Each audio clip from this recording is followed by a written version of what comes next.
Bismillahirrahmanirrahim, alhamdulillah, salatu wassalam ala rasulillah. Allah në falenderojmë, selavatet tona i dërguar Muhammedit sallallahu alaihi wasallam, familjes, shokëve dhe gjithë atyre që ndjekin rrugën e tij. Në citë të takomi përsëri të dashur shikues në ekranin e PIS TV-s. Në vazhdimin e trajtimit të serisë e temave më ka mësuar Islami. Islami na ka mësuar se si t'jetojmë. Islami na ka mësuar se t'jetojmë. Islami na ka mësuar çdo detaj të jetës sonë. Dhe është jetike dhe është e domosdoshme që t'i kthehemi këtyre definimeve dhe këtyre përcaktimeve të cilat Islami, feja e Allahut subhanahu wa ta'ala, me cilën ai është i kënaqur dhe e ka përzgjedhur që t'jetë ligj dhe t'jetë rregullues i jetës së tyre, na i ka përcaktuar dhe përmes tyre na ka mësuar se si t'jetojmë. Njeriu nga krijimi i tij e ka pas të domosdoshme që t'jetoj me besim. Dhe Allahu subhanahu wa taala për t'ia lehtësuar këtë njeriu në këpar e ka krijuar dhe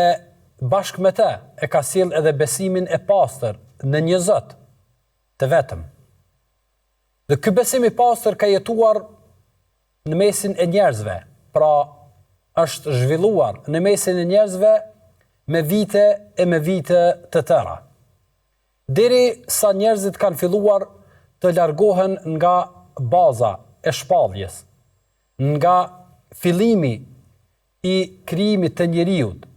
dhe kanë filluar që tek njeriu të shfaqen dëshira, të shfaqen dyshime, të shfaqen koncepte të cilat në qoftë se nuk menaxhohen dhe nuk kontrollohen si duhet, në bazë të shpalljes ato nuk quhen askund tjetër përveç se në devijim dhe në largim. Shtoja kësaj edhe atë që është e pashmangshme, që është ndikimi i armikut më të madh të njeriut, e që është shejtani, i cili qëllimin më të madh dhe arritjen më të madhe në përjetën e njeriut dhe jetën e njeriut e ka që ta devijojë atë nga besimi. Dhe kur të gjitha këto u shfaqen, tek njeriu u soll një diçka e cila është përkeqardhje, e cila pastaj pat pasoja dhe do të vazhdon të ketë pasoja sa të ekzistoj njerëzimi. Njeriu filloi ta zavendësoj Zotin e tij të vërtet me zotra të rrajshëm, besimin e tij të vërtet me besime të kota, mësimet dhe ligjet e përkryera të Zotit me ligje dhe rregulla dhe parime të mangëta, të cilat nuk e kishin bazë rregullimin e jetës së njeriut, përkundrazi e kishin bazë shërbimin e një shtrese të caktuar të njerëzve dhe tjetë në dobinë e tyre. Megjithë besimin përhapjen e besimeve të kota, tek njeriu mbeti një gjë e pashmangur. Ajo është kërkimi i besimit të vërtet, kërkimi i besimit të pastër, kërkimi i besimit me të cilin Zoti i botrave është i kënaqur që njerëzit të jetojnë me besim të tillë. Dhe sa herë njeriu është larguar nga bazat dhe mësimet hynore, gjithmonë tek njeriu kanë dalë në shesh dhe kanë dalë në pah të metat njerëzore. Andaj Allahu subhanahu wa taala në vazhdimsi njeriut i ka dërguar pejgamber, e i ka dërguar të dërguar dhe bashkë me ta ka zbritur edhe libra të shpallur që njeriu ta mësoj dhe t'ia tregoj adresën e besimit të pastër. Nëse flasim për kohën të cilën po jetojmë, dhe e bëjmë një rikthim tek ajo pjesa e fillimit të devijimit dhe të largimit të njeriut nga baza e thirrjes, nga shpallja e Zotit fuqiplot, sot na del se gjendja është jo e mirë. Dhe gjendja tek njerëzimi në përgjithësi është tamam ajo që e ka përshkruar Allahu subhanahu wa taala, wa in tuti akthar man fil ardi yudilluka an sabilillah, nëse i pason shumicën, ata do të devijojnë dhe do të largojnë nga e vërteta dhe nga rruga e drejtë. Andaj sot, sipas disa statistikave dhe të dhënave, thuhet se tek njerëzimi ekzistojnë hiç më pak se 4.000 besime. Për 4.000 besime, të cilat njeriu i ka ngjall dhe i ka shfaq ato si nevojë e tij e domosdoshme, sepse njeriu nuk mund të jetojë pa besim. Andaj të gjitha këto besime, nga ato të cilat në bazë e kanë monoteizmin e që pastaj kanë devijuar gjatë procesit dhe gjatë rrugës, deri tek ato të cilat janë besime të cilat kthehen në një lloj feje dhe besimi filozofik si konfucionizmi e të tjera, e deri tek besimet banale dhe domthonë të turpshme dhe të dhimbshme që njerëzit besojnë në përvende të ndryshme të kësaj bote, të gjitha këto kanë ardhur si rezultat i kërkesës dhe nevojës së njeriu për besim në njërin anë dhe shkputjes nga baza dhe nga besimi real dhe nga besimi i vërtet që Zoti xhallashanuhu e ka shpallur në anën tjetër. Dhe si rezultat i këtyre dy komponenteve, pra shkputja nga besimi i Zotit dhe shpallja dhe eksperimentimi pastaj për të gjetur besime dhe për ta mbushur zbrastin njeriu në veten e tij, ka ardhur deri te ky rezultat i cili fatkeqësisht është një rezultat ku besimtari e kupton se çfarë nënkupton dhe çfarë realisht tregon ky numër i madh i besimeve dhe baza e të gjitha këtyre besimeve nuk përputhet me ata të cilën Allahu subhanahu wa taala e ka kriju njeriu që të jetojë i tillë. Andaj kur po flasim për besimin islam, për shpalljen e fundit, për mëshirën e Allahut subhanahu wa taala, për rahmetin e tij drejtuar robëve të tij në përgjithësi dhe përpjekjen që sa më shumë njerëz ta përqafojnë, ta kuptojnë dhe të besojnë pastaj dhe ta jetësojnë besimin e pastër në Islam, është e domosdoshme që të përmenden disa elemente dhe disa të vërteta të cilat besimin Islam e nxjerrin pashmangshëm besimin e vetëm të vërtet, besimin e pastër dhe besimin i cili është në përputhje të plot me ata të cilën Allahu subhanahu wa taala e ka shpallë të dërguarit të tij të fundit në vargun e të gjithë pejgamberëve dhe për të Allahu xhalla shanu ka thonë raditu likumul islam dina, jam i kënaqur që Islamin e kam zgjedh të jetë feja juaj, që besimi islam të jetë feja me të cilën ju do të jetoni, do të adhuroni Zotin dhe do të punoni pastaj edhe punët e juaja në këtë botë për të dalë fitimtar edhe në botën tjetër. Pra, nëse njeriu është në kërkim të besimit, dhe sigurisht se kjo thirrje, këto fjalë, ky trajtim ju drejtohet në radhë të parë atyre të cilët e përqafojnë këtë besim dhe e kanë të qartë që të uashtojnë bindjen edhe më shumë, rahatin dhe komoditetin dhe pastaj këtë që u mbetet atyre është zbatimi i këtij besimi, pra i besimit të vërtet, por i drejtohet edhe secilit që është në mëdyshje, është në hamendje dhe ka dilemat e tij se ku duhet kërkohet adresa e saktë e besimit. Përmenden disa elemente të cilat i përmban besimi islam besimi i Zotit fuqiplot, të cilën e ka shpallë në Kur'an dhe e ka mësuar pejgamberin alayhi salatu wasalam, për t'regu pastaj dhe për të na bërë të qartë se ku është adresa e vërtet e kërkimit të Zotit të botrave. Andaj, Islami i përmban disa koncepte të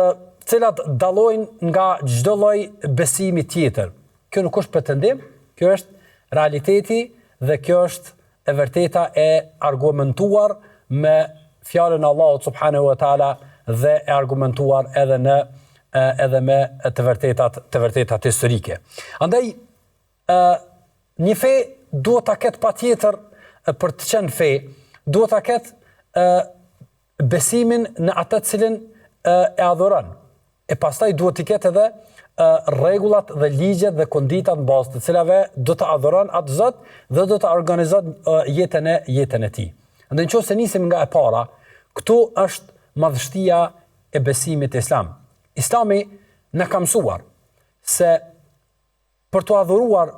një Zot duhet të jetë Zot i vetëm. Pra nuk mund të jenë më shumë se një Zot. Dhe ky Zot i cili është i vetëm duhet patjetër që t'i plotësoj disa kushte,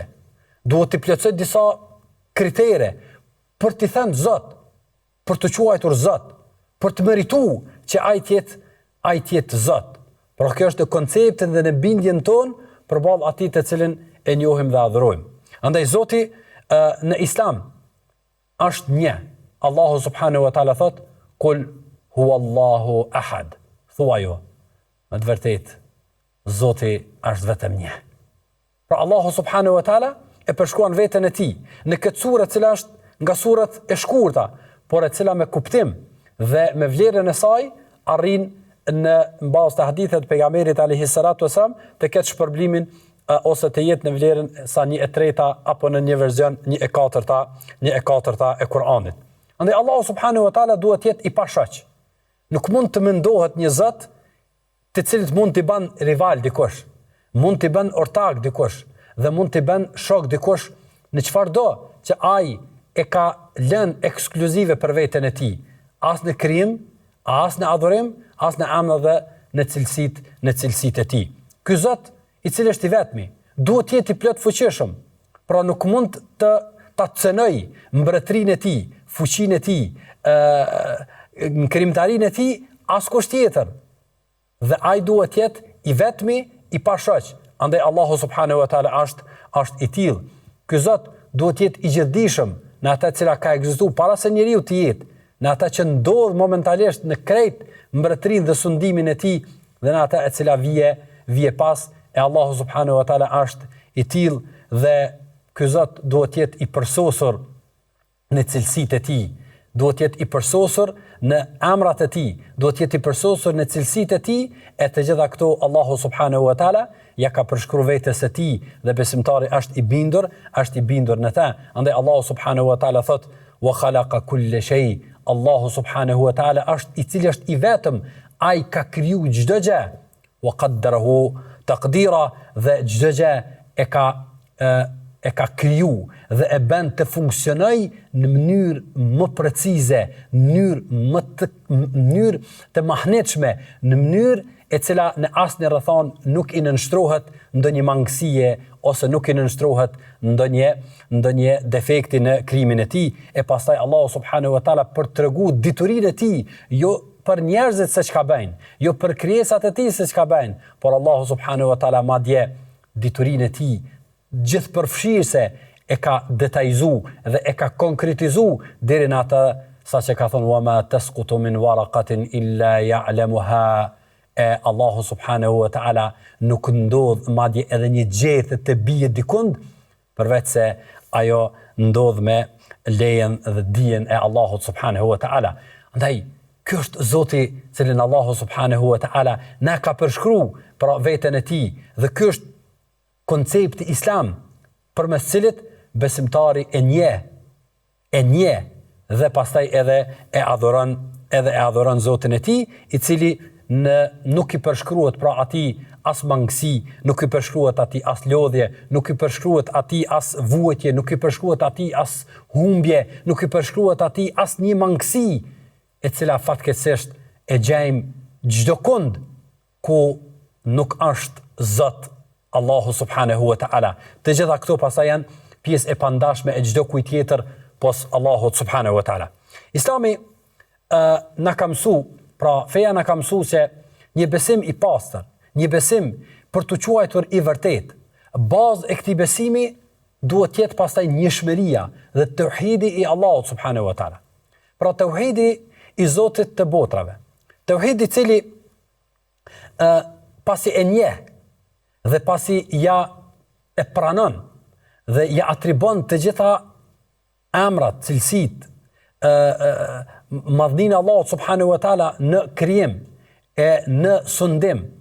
dhe në emrat dhe cilësitë e tij, ja atribon pastaj të gjitha adhurimet vetëm këtij Zoti fuqiplot. Ndaj Islami nuk thirr në asnjë rrethon, në njohje, as në adhurim, as në nënshtrim, as në frikë të askujt tjetër pos Zotit fuqiplot. Andaj baza e cila e bën dallimin dhe diferencën e vërtetësisë së Islamit është se Islami nga thirrësi i tij i fundit pejgamberi alayhi salatu wasalam e të gjithë pejgamberët para tij kanë thirrë në njohjen, adhurimin dhe nënshtrimin vetëm Allahut subhanahu wa ta'ala. Andaj Islami ka thirrur që të adhurohet vetëm Allahu subhanahu wa ta'ala. Islami ka thirrur që ky besim duhet bëhet duke mos interferu dhe duke mos fut brenda këtij adhurimi askan tjetër. As pejgamber, as njerëz të mirë, as të vdekur, as të gjallë, as krijesa, as planete, as gur, as droj, as të marruar me dur, as marruar nga fabrika, të sajuar nga fabrika, as gjë tjetër. Madje, nëse duhet diçka të tregoj njëshmërinë dhe tauhidin dhe madhrinë e Allahut subhanahu wa ta'ala dhe vërtetësinë e kësaj feje është pikërisht tauhidi, sepse çdo thirrës që thirr në tauhid nuk thirr në veten e tij. Nuk bën përpjekje që njerëzit të cilët e ndjekin, njerëzit të cilët i shkojnë mbrapa, ta vlerësojnë ata, apo ta ngritin ata, apo ta çmojnë ata, por e tërë thirrja është për tek Allahu subhanahu wa ta'ala. E Allahu xhalla shanu pastaj e ka ndihmuar me ajete të shumta duke treguar se i vetmi që meriton të adhurohet është Allahu subhanahu wa ta'ala dhe i vetmi që është krijues është Allahu subhanahu wa ta'ala dhe të vetmi që duhet të nënshtrohet është Allahu subhanahu wa ta'ala, e ku Allahu xhalla shanuhu thot pasaj në rregullimin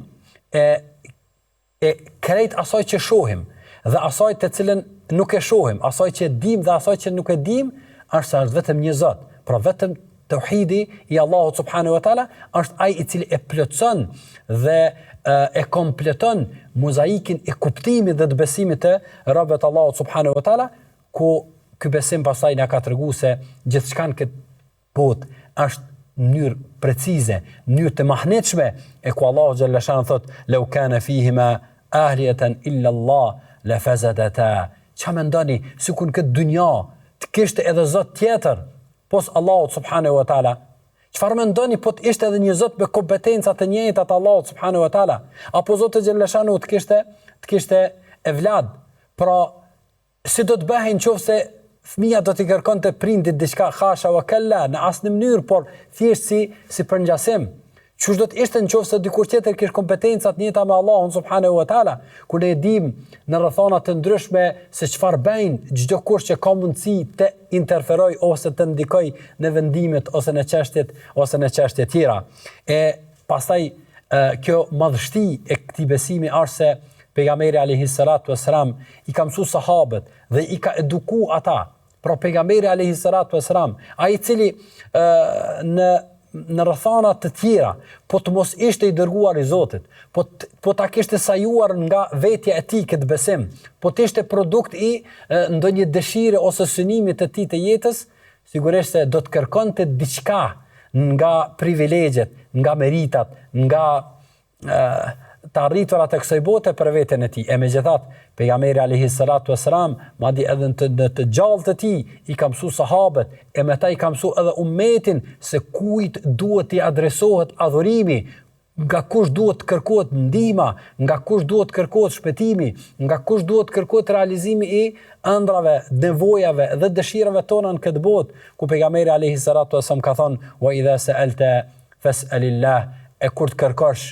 kërko veç pe Allahut subhanahu wa taala. "Wa idha ista'ant fasta'in billah", e kur kërkosh ndihmë, kërko veç nga Allahu subhanahu wa taala. Të fjala ka thënë Ibn Abbasit, i cili ishte i ri në moshë, por për ta mbjell tek ai nga veçlia nevojën e domosdoshme të tjetuarit në njësimin e Allahut subhanahu wa taala, në besimin, në bindjen dhe njësimin e tauhidit, njëshmërisë Allahut subhanahu wa taala, për cilën Allahu xhalla shanuhu ka kriju gjithçka në këtë botë. Pra Allahu subhanahu wa taala na mëson përmes Islamit se kush dhe ku duhet të kërkohet besimi i vërtet, besimi i cili plotson të gjitha kriteret dhe i plotson të gjitha nevojat dhe i plotson të gjitha rregullat për të qenë besim i vërtet, në bazë të cilit pastaj njerëzit do të jetojnë dhe do të organizojnë jetën e tyre. Pra Allahu subhanahu wa taala është i vetmi krijues, sundues dhe mbikëqyrës i cili duhet besohet i tillë, dhe si rezultat i kësaj duhet të adhurohet, dhe ai i cili posedon emra dhe cilësitë e tij, baza e të gjitha këtyre është tauhidi, njëshmëria Allahut subhanahu wa taala, e cila pastaj manifestohet në gjithçka që ne e shohim dhe në gjithçka që ne mund ta vëzhgojmë, qoftë me syrin tonë të thjesht, qoftë me praktikën tonë, qoftë me dëshminë e fjalëve të Allahut subhanahu wa taala, qoftë me dëshminë e çdo kujt që e dëshmon në i pangarkuar ata me të cilën jetojmë dhe ata për të cilën jetojmë. Sigurisht se kemi edhe domthonë çështje tjera të cilat na mëson Islami se ku duhet kërkohet, na mëson feja Islame se ku duhet kërkohet besimi i vërtet dhe çka duhet plotësoj një besim për të qenë i vërtet, të cilat do të shohim pas një pauze të shkurtër.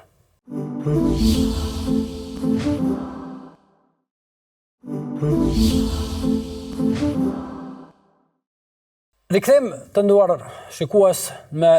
pjesën e dytë të trajtimit se Islami na mëson cila është feja e vërtet. Pra, çfarë duhet të plotësoj një fe që të quhet fe e vërtet. Dhe pam se Islami ofron konceptin e qartë për Zotin e gjithësisë, për Zotin fuqiplot. E pastaj na mëson se bazë e domosdoshme e fesë së vërtet është tauhidi dhe njëshmëria e Allahut subhanahu wa taala. Islami na mëson gjithashtu se një nga konceptet e domosdoshme që është ndëlidhur pashmangshëm me besimin dhe me të gjitha besimet është perceptimi ndaj të dërguarve të Zotit. Keq kuptim i cili jo rrallëherë njerëzit i ka vendos në lajthitje dhe i ka vendos ata në mosbesim. Fillimisht në të gjallë të dërguarve të Zotit, të cilët i mohuan dhe i përgënjeshtruan pejgambert cilët Allahu subhanahu wa taala i dërgoi tek popujt për t'i thirrur ata e për t'i larguar ata nga errësira e për t'i vendosur në dritën e besimit. E pastaj nga ata të cilët i përgënjeshtruan e nuk i besuan dhe i luftuan, deri tek ata të cilët ndaj këtyre pejgamberëve madje patën edhe qasje të shpifjeve, të intrigave, të paragjykimeve, e shpesh herë edhe të mveshjes se këtyre pejgamberëve mangësi dhe gjëra të cilat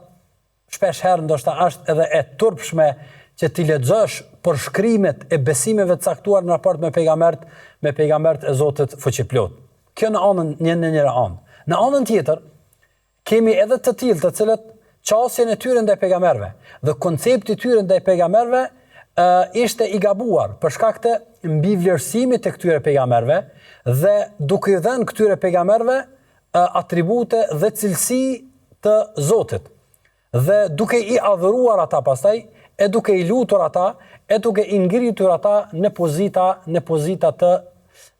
të cilat ata vet e mohuan dhe e kanë mohuar dhe nuk ishte misioni i tyre, ose nuk ishin të ngarkuar, ata vet e urrejnin dhe nuk e donin një mbivlerësim të tillë i cili u bën nga njerëzit. Andaj Islami ofron konceptin e qartë se pejgamberët janë njerëz si njerëzit e tjerë. Pra ata janë njerëz si njerëzit e tjerë, të cilët Allahu subhanahu wa taala i kishte ngarkuar me detyrë, i kishte përzgjedhur, i kishte ngarkuar me detyra të qarta për ciljen e amanetit dhe shpalljes nga Allahu subhanahu wa taala. Kjo është e qartë. E pastaj këta pejgamber ishin të ruajtur nga Allahu subhanahu wa taala në besim. Ata nuk bënin gabime në besim, ndërsa mund të bënin lëshime dhe gabime në aspektin njerëzor dhe në ata e cila nuk lidhej me besimin në Allahun subhanahu wa taala ose në përcjelljen e shpalljes nga Zoti fuqiplot. Këta pejgamber nuk kishin cilësi hynore dhe nuk kishin grada të paarritshmërisë, domethënë të arritjes së asaj që njerëzit nuk mund të arrinë veten e tyre përveç atyre mrekullive të cilat Allahu subhanahu wa taala i kishte ngarkuar me ato ose i kishte veçuar me ato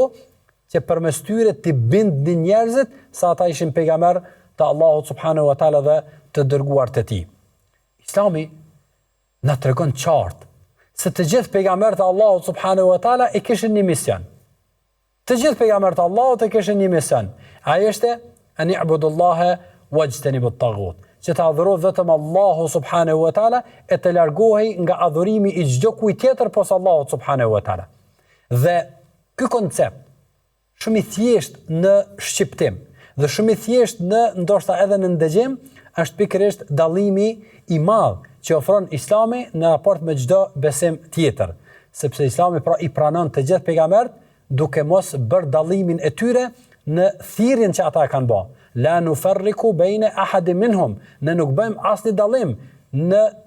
mes të pejgamberëve të Allahut subhanahu wa taala, sepse të gjithë kishin ardhur me misionin e thirrjes në Allahun subhanahu wa taala dhe përcjelljen e shpalljes nga Allahu xhalla shanu. Andaj nëse shohim vargën e pejgamberëve, ne i pranojmë të gjithë pejgamberët e Allahut. Andaj pse duhet të bëhet shkputja dhe ndalja në pranimin e këtyre pejgamberëve? Pra pse duhet të ndalemi tek Musa, e s'duhet ta besojmë edhe Isa alayhis salam. Po mirë, pse duhet të ndalemi te Isa alayhis salam e nuk duhet ta pranojmë pejgamberin sallallahu alaihi wasallam? Andaj nëse shohim edhe argumentet logjike, edhe argumentet fetare, na e qartësojnë pozicionin e pejgamberëve dhe qartësinë e obligimit të tyre, e për cilët pejgamberi alayhi salatu wasallam na ka treguar se pejgamberët e Allahut subhanahu wa taala al-anbiya'u ikhwa, pejgamberët ishin vëllezër. Pra ata ishin vëllezër, dallonin ligjet e tyre, por e kishin të njëjtin bazë dhe kishin të njëjtën thirrjen e Allahun subhanahu wa taala dhe besimin në Zotin një, dhe vetëm besimin e pastër, të cilin pastaj Allahu subhanahu wa taala e ka mbyll përmes Islamit. Andaj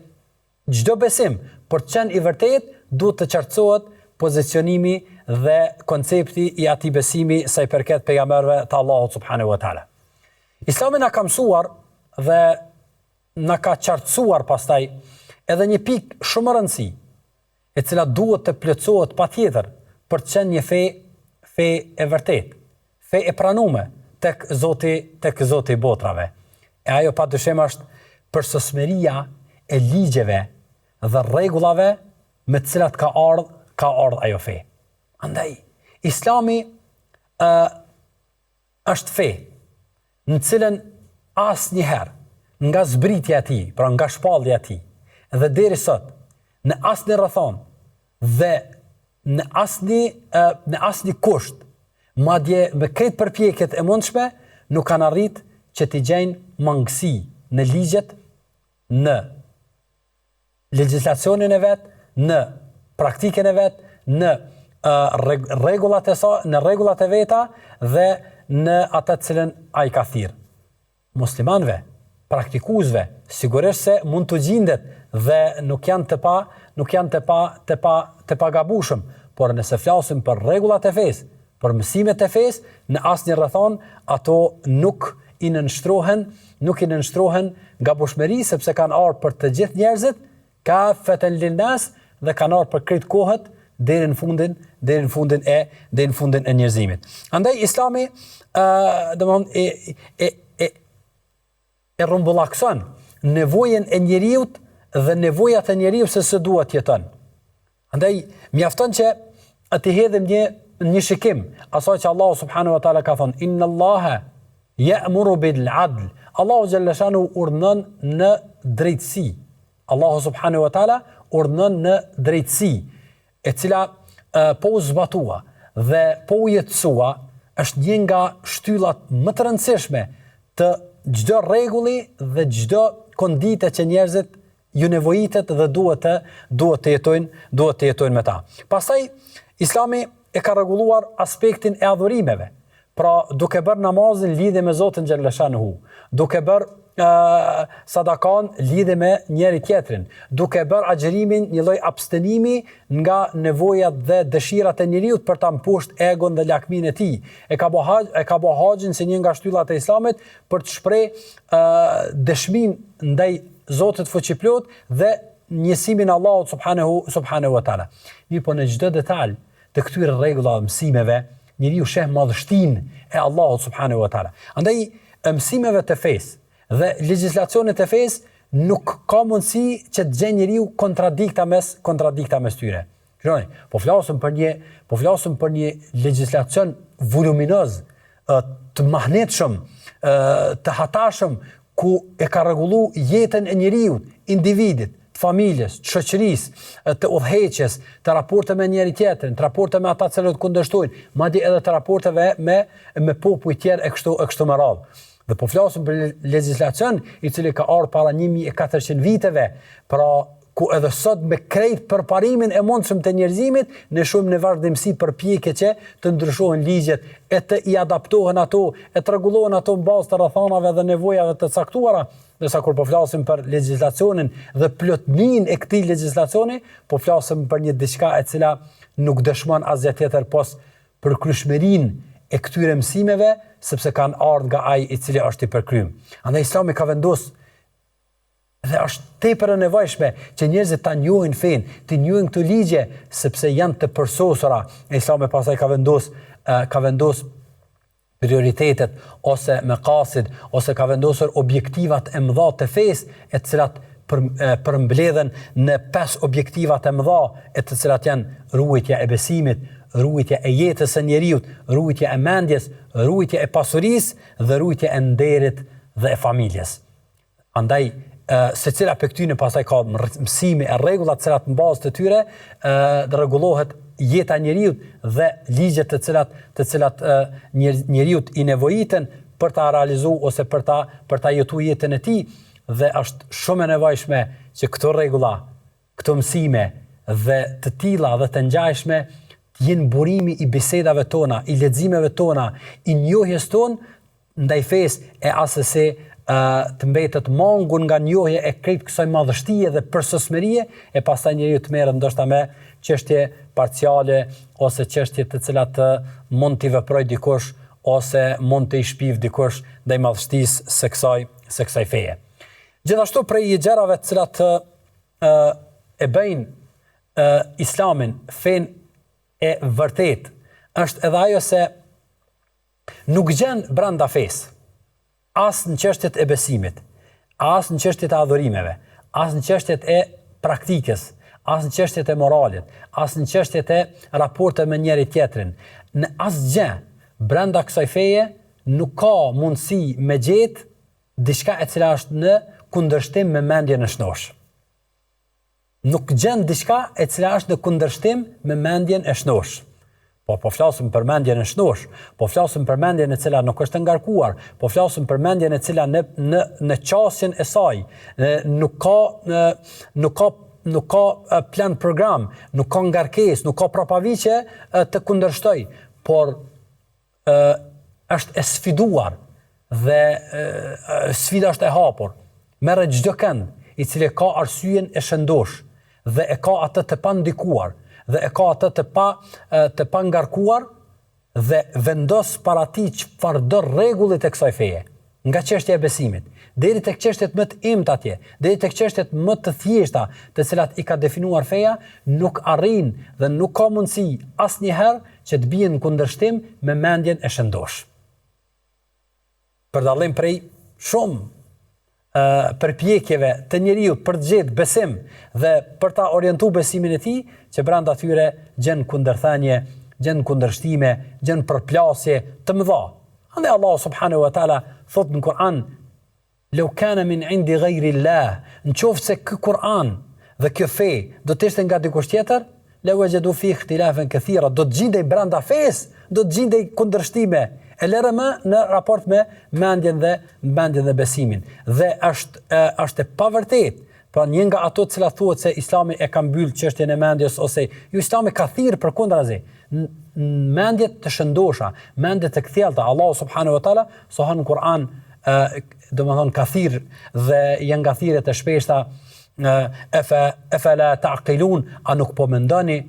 "La'allakum tatafakkarun", nëse ju mendoni e kështu me radhë, pra thirrjet të cilat njeriu e nxisin që të bëj kërkime, që të bëj hulumtime, që të bëj krahasime, gjithmonë do konis nga parimi shëndosh. Andaj thot Ibn Qayyimi, domthonë duke përshkruar madhështinë e funksionimit të kësaj, thot nurul aqli ma nurul wahyi, pra kur bëhen bashk drita e fesë dhe drita e mendjes, nuk ka asnjë dilemë se aty nuk del asgjë tjetër pos madhështia në mendime dhe kthjellësia në sqarime pastaj dhe në definime, të cilat zbatimi tyre pastaj bëhet shumë i lehtë dhe bëhet shumë i ëmbël dhe bëhet shumë praktik. Gjithashtu prej domon çështjeve të rëndësishme, madje shumë të rëndësishme, që e tregon se Islami është e vërteta absolute dhe e vërteta ndaj të cilës nuk ka mundësi të hudhet baltë, e as nuk ka mundësi të hidhen dyshime ndaj tij, është ajo që e bën të veçantë dhe e dallon nga çdo lloj besimi tjetër, e që është ruajtja e parimeve,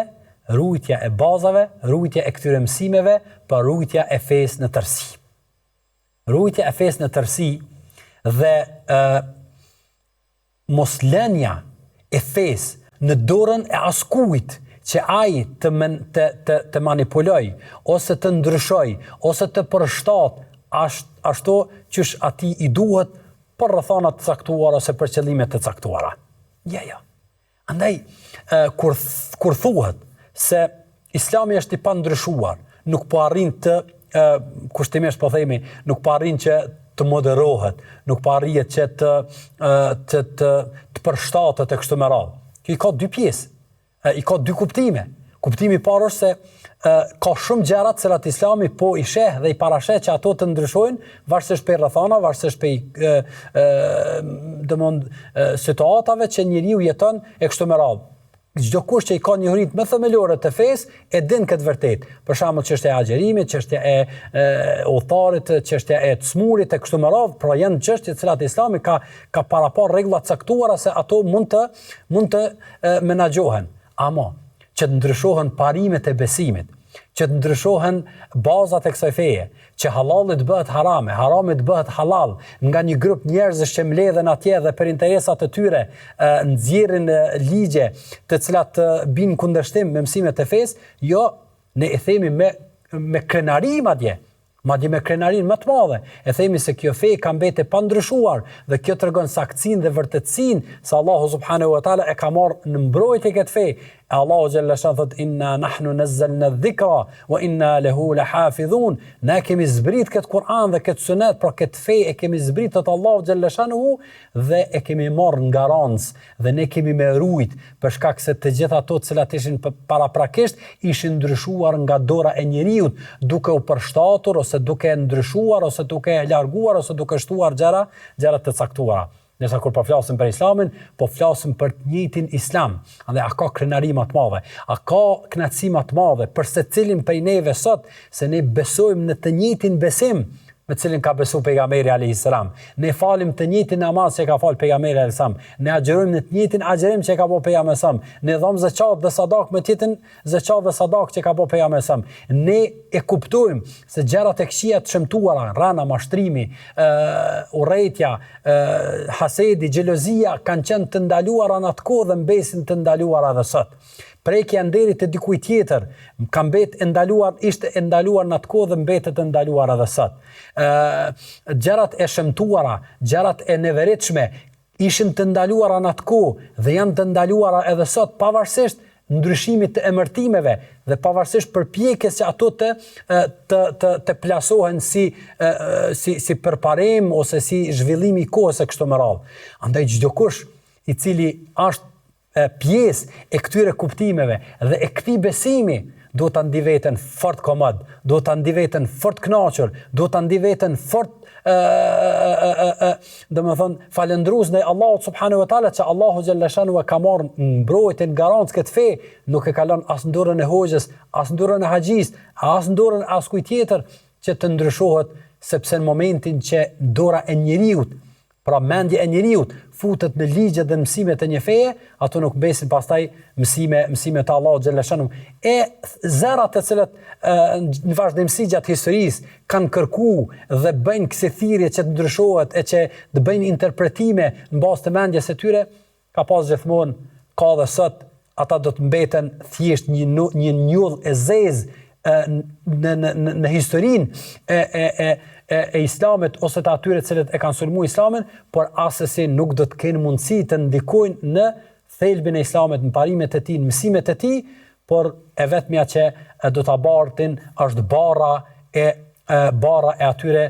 atyre mendime ose përpjekjeve që të ndryshohet ose të ndikohet në mësimet e fesë. Dhe sigurisht se domethënë ajo pjesa shumë e rëndësishme edhe domethënë ndoshta ai përfundimi i krejt kësaj është se Allahu subhanahu wa taala thot inna ad-dina 'inda Allahi al-Islam. Feja e vetme e pranuar tek Allahu subhanahu wa taala është Islami. Allahu subhanahu wa taala e thot këtë në Kur'an dhe me këtë na mundson një gjë e cila është shumë e rëndësishme. Ajo është se ai i cili ka arritur në destinacion, ai nuk ka nevojë që ta kërkoj destinacionin pra. Qofse dikush i ka disa qelsa dhe i duhet që ta hap një derë, në momentin që e hap qelsi i caktuar derën, atina i bëhet e panevojshme që ti provoj qelsat e tjerë. Besimtari, cilin Allahu subhanahu wa taala e ka ndriçuar zemrën e tij, mendjen e tij dhe e ka mbirë në zemrën e tij besimin, duhet të ndihet rahat, duhet të ndihet i qetë, duhet të ndihet krenar, sepse i beson një feje e cila i plotson të gjitha kriteret që tjetë fe e vetme e pranuar tek Allahu subhanahu wa taala, sepse një Zot nuk pranohen më shumë se një fe. Andaj çdo përpjekje tjetër duhet të i nënshtrohet këtyre mësimeve, këtyre rregullave ose këtij lloj laboratori që të shihet pastaj në fund se si do dalin rezultatet. E Allahu subhanahu wa taala thot: "Wa ma yabtaghi ghayra al-islam dina falan yuqbala min." Ai cili kërkon besim tjetër pos islamit, thot Allahu subhanahu wa taala, nuk do t'i pranohet atij dhe atij na i mbetet sa është këto dhe sa ka jetë dhe sa ka mundësi dhe nëse i ndëgjon këto fjalë, këto këshilla dhe këto porosi dhe këto trajtime, që ta kërkoj ata e cila e shpije në shpëtim dhe e shpije në adhurimin e një Zotit vetëm dhe besimin në një fe e cila është fe e vetme e pranuar tek Allahu subhanahu wa taala. Allahun xhalla shanuhu e falendrojmë që na ka udhëzuar dhe e lutim Allahun subhanahu wa taala të na mundsoj të dim vlerën dhe çmimin e këtij udhëzimi, e pastaj çdo punë që e bëjmë, çdo angazhim që e bëjmë, të bëjmë në përputhje me këto mësime dhe këto udhëzime, të cilat janë udhëzime të fesë së pranuar tek Allahu subhanahu wa taala. Në takimin tjetër, nus Allahun xhalla shanuhu na mësoj Zotit të jemi falendrues ndaj tij.